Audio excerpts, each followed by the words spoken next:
నమస్తే, welcome to special focus. 4 దిక్కుల నుంచి మాజీ సీఎం కేసీఆర్ ను దిగ్బంధించాలని సీఎం రేవంత్ రెడ్డి భావిస్తున్నారు. వచ్చే లోక్సభ ఎన్నికల్లో టికెట్ల విషయంలో సరికొత్త వ్యూహాన్ని రచించారు.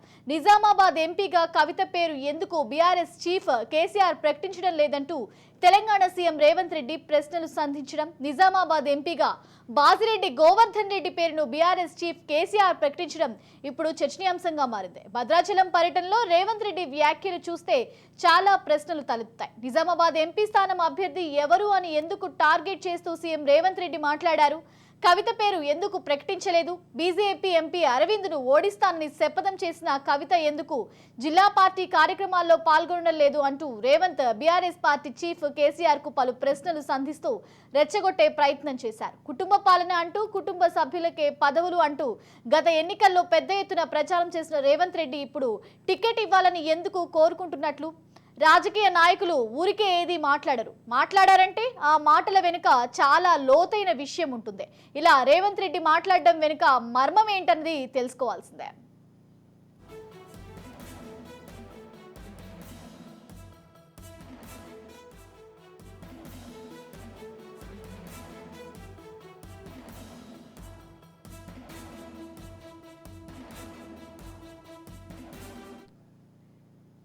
సీఎం అయినా, ప్రతిపక్ష నేత అయినా, ఢిల్లీ లీడర్ అయినా, గల్లీ లీడర్ అయినా, రాజకీయ నేతగా మాట్లాడే ప్రతి మాట వెనకే ఉంటుంది.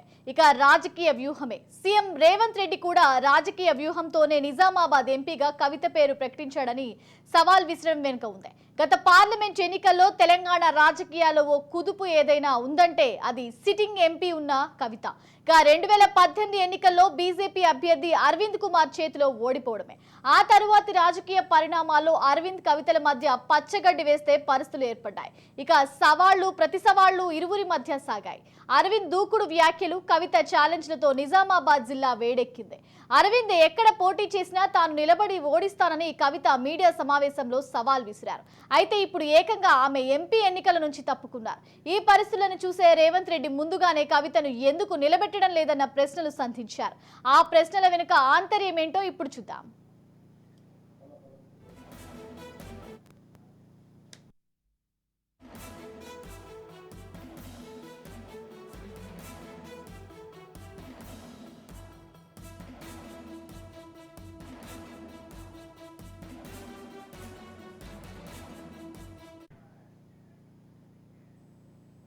బీఆర్ఎస్ చీఫ్ కేసీఆర్ మరోసారి నిజామాబాద్ అభ్యర్థిగా కవితను ప్రకటించి ఉంటే ప్రతిపక్షాలకు చేతులారా మరోమారు కుటుంబ పాలన అనే అస్త్రాన్ని అందించిన పరిస్థితి ఏర్పడుతుంది. ఇప్పటికే ఎమ్మెల్సీ పదవిలో ఉన్న ఆమెను తిరిగి ఎంపీ అభ్యర్థిగా ప్రకటిస్తే కాంగ్రెస్, బీజేపీ సహా పార్టీలోనూ విమర్శలు ఎదుర్కోవాల్సిన పరిస్థితి కేసీఆర్ కు ఏర్పడి ఉండేది. ఇక శాసనసభ ఎన్నికల్లో కుటుంబ సభ్యులకే పదవులు అన్న ప్రచారం కారు పార్టీని దెబ్బతీసింది. ఇక ఈ విషయమై బహిరంగంగా గులాబీ నేతలు మాట్లాడినప్పటికీ అంతర్గత సంభాషణలో మాత్రం ఈ విషయాన్ని నిర్ధారిస్తున్నారు. ఇక తిరిగి పార్లమెంట్ ఎన్నికల్లో అదే ప్రచారం దెబ్బతీసే అవకాశం ఉంది. ఆ భయంతోనే కవితను బీఆర్ఎస్ చీఫ్ ఎంపీగా ప్రకటించకుండా ఆ పార్టీలో సీనియర్ నేత అయిన బాజిరెడ్డి గోవర్ధన్ రెడ్డిని ప్రకటించారు.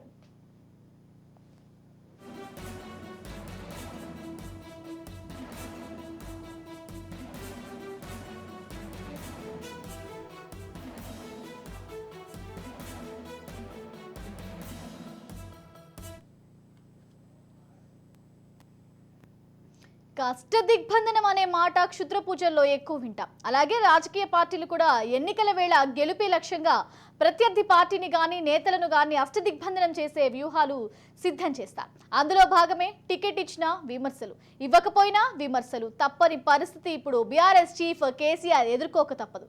బాజిరెడ్డి గోవర్ధన్ రెడ్డి ఎంపిక పైన కాంగ్రెస్ నుంచి విమర్శలు ఎదుర్కోవాల్సిందే. అదెలా అంటే 2018 ఎన్నికల్లో నిజామాబాద్ నుంచి ఎంపీ అభ్యర్థిగా పోటీ చేసిన కవితనే 12 పార్లమెంట్ నియోజకవర్గాల్లో గులాబీ పార్టీ నుంచి పోటీ చేసిన ఏకైక మహిళ. అందులో కేసీఆర్ కుమార్తెగా ఓ ఇమేజ్. అంతేకాకుండా 7 అసెంబ్లీ నియోజకవర్గాల్లో 6 స్థానాల్లో టీఆర్ఎస్ పార్టీ ఎమ్మెల్యేలే ఉన్నారు. అయినా ధర్మపురి అరవింద్ చేతిలో ఆమె ఓడిపోయారు. ఇలా గెలిచే స్థానంగా భావించి ఆనాడు సొంత కూతురుకు నిజామాబాద్ ఎంపీ టికెట్ ఇచ్చారని ఇవాళ పరిస్థితి మారుతుంది. బీఆర్ఎస్ గెలిచే పరిస్థితి లేదు. పార్లమెంటు పరిధిలోని 7 శాసనసభ నియోజకవర్గాల్లో కేవలం 3 బీఆర్ఎస్ ఎమ్మెల్యేలు మాత్రమే గెలిచారు. ఓడిపోయే సీటు కాబట్టి బాజిరెడ్డిని కట్టబెట్టారన్న విమర్శలు చేసే అవకాశం ఉంది. ఇక మరోమారు తన కూతురి రాజకీయ భవిష్యత్తు కోసం ఓ సీనియర్ నేతను బలిపశును చేస్తున్నారన్న విమర్శలు తప్పు.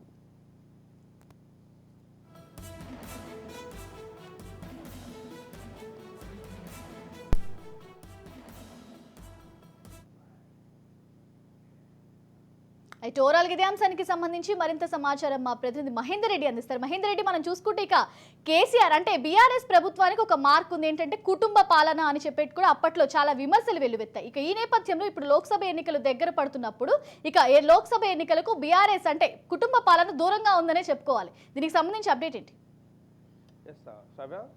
బీఆర్ఎస్ పార్టీ అసెంబ్లీ ఎన్నికల ఓటమి తర్వాత బీఆర్ఎస్ పార్టీ కొద్దిగా లోక్సభ పైన దృష్టి పెట్టింది. ఒకవైపు పార్టీ నుంచి అందరూ వెళ్తున్నా కూడా పార్టీలో జరిగినటువంటి ఏదైతే ఇబ్బందులు ఏవైతే ఉన్నాయో వాటన్నిటిని రివ్యూ చేసుకోవాలన్నా కూడా మెజారిటీగా వాళ్ళకి వినిపించినటువంటి మాట మన పార్టీ ఓటమికి కేవలం మన ఇక్కడ ఉన్నటువంటి కుటుంబ పాలనే అన్నట్టుగా వారికి పెద్ద ఎత్తున నేతల నుంచి, సొంత పార్టీ నేతల నుంచి వచ్చింది. ఇదంతా కూడా బహిరంగంగా కూడా బీఆర్ఎస్ అంటేనే ఒక కుటుంబ పాలన అన్నట్టు ఒక పెద్ద మెసేజే వెళ్ళింది. ఆ రకంగా పార్టీ ఓటమికి కూడా అదొక కారణమైంది. ఇప్పుడు కుటుంబ పాలన, కుటుంబ పార్టీ, ఇప్పుడు కుటుంబంలో ఉన్నటువంటి వారికి టికెట్లు ఇచ్చినా ఇవ్వకపోయినా 2 విధాలా విమర్శలు ఎదుర్కొన్న పరిస్థితి ఇటు బీఆర్ఎస్ మూట కట్టుకున్న పరిస్థితి ఉంది. ముఖ్యంగా నిజామాబాద్లో కవిత సీటు గురించి మనం మాట్లాడుకున్నట్లయితే ఇప్పటికే ఎమ్మెల్సీగా ఉన్నటువంటి కవిత, గతంలో సిట్టింగ్ నిజామాబాద్గా ఉన్నటువంటి కవిత, అప్పుడు ఫామ్లో ఉన్నటువంటి అధికారంలో ఉన్నటువంటి బీఆర్ఎస్ పార్టీ అధికారంలో ఉన్నప్పుడు కూడా తాను గెలవలేకపోయింది. ఆ పార్టీలో ఆమె సీటు ఎంపీ ధర్మపురి అరవింద్ గెలుచుకున్న నేపథ్యం, తర్వాత తను ఎమ్మెల్సీ కావడం ఇదంతా కూడా చూసాం. అయితే ఎప్పుడైతే ఎంపీ ధర్మపురి అరవింద్ బీజేపీ నుంచి తను ఓడించారో అప్పటి నుంచి కూడా ఎంపీ ధర్మపురి అరవింద్ ఎక్కడ పోటీ చేసినా నేను ఓడిస్తాను అనేటువంటి సవాళ్ళు, ప్రతి సవాళ్ళు, ఇద్దరి మధ్యలో మాట యుద్ధాలు పెద్ద ఎత్తున జరిగిన నేపథ్యం. ఈ మధ్య నిజామాబాద్ చేరితే సొంత పార్టీని ఒక ఎమ్మెల్యే గెలిచినా కూడా ఇది తాను పార్టీ ఓటమిని పక్కన పెట్టి ఆ ప్రాంతంలో గెలిచినటువంటి బీఆర్ఎస్ నేత గెలుపును అరవింద్ చేతిలో ఓడకుండా చేసినటువంటి ఈ గెలుపు అనేటట్టుగా తను చెప్పుకోవడం. సో ఎంపీ ఎన్నికల్లో కూడా ఇటు నిజామాబాద్ నుంచి కవిత పోటీ చేస్తారు, ఇటు ధర్మపురిని అరవింద్ను ఓడిస్తారు అని అందరూ భావించినప్పటికీ మరి ఇప్పుడు మెజార్టీ స్థానాలు లేవు, పార్టీ అధికారంలో లేదు, కేవలం 3 స్థానాలు ఎక్కడ ఉన్న నేపథ్యం. మరి ఇలాంటి పరిస్థితుల్లో బీఆర్ఎస్ బాస్ అయితే మొత్తానికి టికెట్ల పరిశీలన అయితే చేశారు. అందరూ భావించారు నిజామాబాద్ టికెట్ ఖచ్చితంగా కవితకే ఇస్తారని. కానీ అక్కడ ఊహించిన దానికి భిన్నంగా కవితకు కాకుండా బాజిరెడ్డి గోవర్ధన్ రెడ్డికి ఇవ్వడం అనేది కూడా ఇప్పుడు పెద్ద విమర్శలు ఉంది. ఇప్పటికే భద్రాచలంలో ముఖ్యమంత్రి కేసీఆర్ కూడా చెప్పారు, మొత్తంగా బీఆర్ఎస్ పార్టీలకి ఎవరు ఒక్క సీట్ కూడా రాదు, ముఖ్యంగా నిజామాబాద్ నుంచి తన కూతురుకు టికెట్ ఇస్తారు అని అన్నారు. సో టికెట్ ఇచ్చినా కూడా ఓడిపోతారని అన్న చెప్పిన నేపథ్యం కూడా కనిపించింది. కానీ ఇప్పుడు ఏదైతే బీజేపీ అక్కడ బలంగా ఉన్నది, ఇప్పటికే ధర్మపురి అరవింద్ అక్కడ సీటుకి ఎంపీగా ఉన్న పరిస్థితి కనిపించింది. సో ఈ టైంలో బీఆర్ఎస్ పార్టీ నుంచి బాజిరెడ్డి గోవర్ధన్ రెడ్డికి ఇవ్వడం కూడా విమర్శలుగా ఉంది. ఓవైపు కవితకి ఇస్తే మరోసారి కుత్తూరుకే అవకాశం ఇచ్చారని ఒక విమర్శ, ఇప్పుడు కవితకి ఇవ్వకుండా బాజిరెడ్డి గోవర్ధన్కి ఇస్తే ఒక నేతను ఓడిపోయేటువంటి సీటును ఒక సీనియర్ నేతకి ఇస్తారనేటువంటి విమర్శలు వస్తున్నాయి. ఇప్పటికే కాంగ్రెస్ పార్టీ బీఆర్ఎస్ పార్టీని అష్టదిగ్బంధనం చేసిందని చెప్పొచ్చు. పూర్తిగా ఎన్నికల్లో ప్రతి వ్యూహాలు ఖచ్చితంగా ఈసారి రాష్ట్రంలో అధికారంలో వచ్చాం, రాష్ట్రం నుంచి మెజార్టీ ఎంపీలను కాంగ్రెస్ పార్టీ సెంట్రల్లో తీసుకురావాలనే ఉద్దేశంతో మెజార్టీ స్థానాలను గెలిపించుకోవాలనే ఉద్దేశంతో ఉన్నటువంటి కాంగ్రెస్ పార్టీ ఈసారి బీఆర్ఎస్ని ఎక్కువ టార్గెట్ చేసిన పరిస్థితి కనిపించింది. ఓవైపు బీజేపీ చాప కింద నీరులా దూసుకుపోతున్న పరిస్థితి ఉంది తన పని తాను చేసుకుంటూ. సో అభ్యర్థులను ప్రకటించడంలో కాంగ్రెస్ పార్టీకి అనుగుణంగా ప్రకటిస్తున్నారా, లేక ఇప్పటికీ కాంగ్రెస్ పార్టీ బీఆర్ఎస్ ఒకటే అని చెప్తున్న బీజేపీ బీఆర్ఎస్ ఒకటే అని వాళ్ళు చెప్తున్న నేపథ్యం. ఓవైపు ఓడిపోయే సీటు కాబట్టి కవితకి లేదు అని చెప్పేసి ఇటు బీజేపీ అలాగే సీనియర్ నేతను అన్నట్టు సీనియర్ నేతను ఇబ్బంది పెడుతున్నారు, అటు బాజిరెడ్డి గోవర్ధన్ రెడ్డికి మద్దతు అన్నట్టుగా 2 పార్టీలు చెప్తున్న నేపథ్యం. దీంట్లో కాంగ్రెస్ లీడ్ తీసుకొని బీజేపీ బీఆర్ఎస్ ఒకటే కాబట్టి ఓడిపోయే సీట్లు కేవలం బీఆర్ఎస్ నేతలు గెలవాలని మాత్రమే కేవలం ఇలాంటి వ్యక్తులను తీసుకొచ్చి బలిపశులు చేస్తున్నారు. నిజంగా ఎంపీ అరవింద్ను ఓడించాలనే ఉద్దేశం ఉంటే బాజిరెడ్డి గోవర్ధన్ రెడ్డి కాకుండా ఎమ్మెల్సీ కవితకే ఆ సీట్ ఇవ్వాలని ఇటు కాంగ్రెస్ కూడా చెప్తున్న నేపథ్యం. సో ఎలక్షన్ సమీపిస్తున్న నేపథ్యంలో బీఆర్ఎస్ పార్టీ పైన ఉన్నటువంటి మచ్చ కుటుంబ పాలన, కుటుంబ నేతల మొత్తంగా కూడా అధికారం నుంచి. సో ఇప్పుడు అది ఆ మరక పెట్టుకోవాలనే ఉద్దేశంతో టికెట్ల ప్రకటన ఇస్తున్న నేపథ్యంలో ఇప్పటికే ఆ మరక ఎంత పట్టుకున్నా కూడా ఓ వైపు నుంచి ఇతరులకు టికెట్లు ఇస్తే కేవలం కూతురు కాపాడుకోవడానికి తిరిగి పార్టీ అధికారంలో లేదు కాబట్టి ఓడిపోతుందని చెప్పేసి ఇతర నేతకి ఇస్తున్నారని ఓవైపు ప్రచారం. మరోవైపు బీఆర్ఎస్ బీజేపీ ఒకటే కాబట్టి అరవింద్ను ఓడిపోదనే ఉద్దేశంతోనే కవితను అక్కడ పెట్టట్లేదని మరోవైపు విమర్శ. సో ఇప్పటికే బీఆర్ఎస్ పార్టీకి అంటిముట్టినట్టుగా కవిత ఉంటున్న పరిస్థితి కనిపిస్తుంది. ఏ కార్యక్రమం చేసినా కూడా ఆమె పార్టీకి సంబంధం లేకుండా భారత్ జాగృతి చేసిన పరిస్థితి కనిపిస్తుంది. మరోవైపు ఈ రెండు పార్టీల ఆలోచన ఒకలాగుంటే సొంత పార్టీలో కవిత బీఆర్ఎస్ పార్టీకి దూరం ఉంటుందా, ఆ రకంగానే తనకు కేసీఆర్ నిజామాబాద్ టికెట్ ఇవ్వలేరా అనేటువంటి ప్రశ్నలు కూడా సొంత పార్టీలో వస్తున్న పరిస్థితి. సో ఇన్ని నేపథ్యంలో మొత్తానికైతే బీఆర్ఎస్ పార్టీ కుటుంబ పార్టీ నేతలకు కుటుంబానికి టికెట్ ఇచ్చుకుంటుంది అనేటువంటి ఆనవాయితీ ఏదైతే కొనసాగించిందో ఆ మరక అనేది పోగొట్టుకోవాలని ఎంత ప్రయత్నం చేసినా కూడా పార్టీ నుంచి అయితే పోలేని పరిస్థితి కనిపిస్తుంది. ఆ రకంగా టికెట్ ఇస్తే ఒక పరిస్థితి, ఇవ్వకపోతే ఒక పరిస్థితి, ఇస్తే ఒక విమర్శ, ఇవ్వకపోతే ఒక విమర్శ అనేటట్టుగా మొత్తానికైతే ప్రస్తుతం కలుస్తుంది. సో మొత్తానికి 17 స్థానాలకు ఖచ్చితంగా ఓడిపోయే నేతలనే పెట్టారు. కేవలం బీజేపీని గట్టెక్కించడానికి ఇవన్నీ చేస్తున్న కుట్రలు అనేటట్టు కాంగ్రెస్ ఫోకస్ పెట్టింది.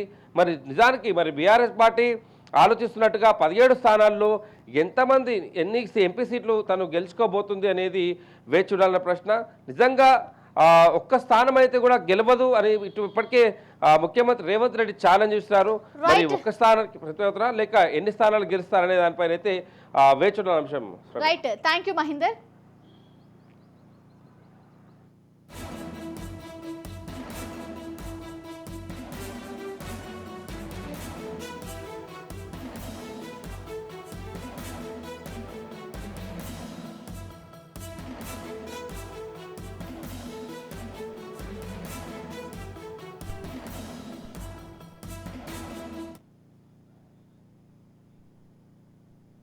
అంతేకాకుండా ధర్మపురి అరవింద్కు గట్టి అభ్యర్థి కవితను నిలబెట్టి బీజేపీని ఓడించే ప్రయత్నం చేయకుండా బీఆర్ఎస్ అధినేత కేసీఆర్ బలహీనమైన అభ్యర్థిని నిలబెట్టారని, ఇది బీజేపీ బీఆర్ఎస్ బంధంలో భాగమన్న విమర్శలు కాంగ్రెస్ నేతల నుంచి రాకమానవు. అసెంబ్లీ ఎన్నికల్లో ఈ బంధం బయటపడిందని, అందులో భాగమే బీజేపీ రాష్ట్ర అధ్యక్షుల మార్పు. ఎన్నికల వేళ కాంగ్రెస్ నేతలపై ఈడీ దాడులు చేసి బీజేపీ బీఆర్ఎస్ కు సహకరించిందని, ఇప్పుడు పార్లమెంట్ స్థానాలు బీజేపీకి కట్టబెట్టేందుకు ఆ పార్టీ బీటీఎంగా బీఆర్ఎస్ వ్యవహరిస్తుందని కాంగ్రెస్ ఎదురుదాడి చేసే అవకాశాలు చేశాయి.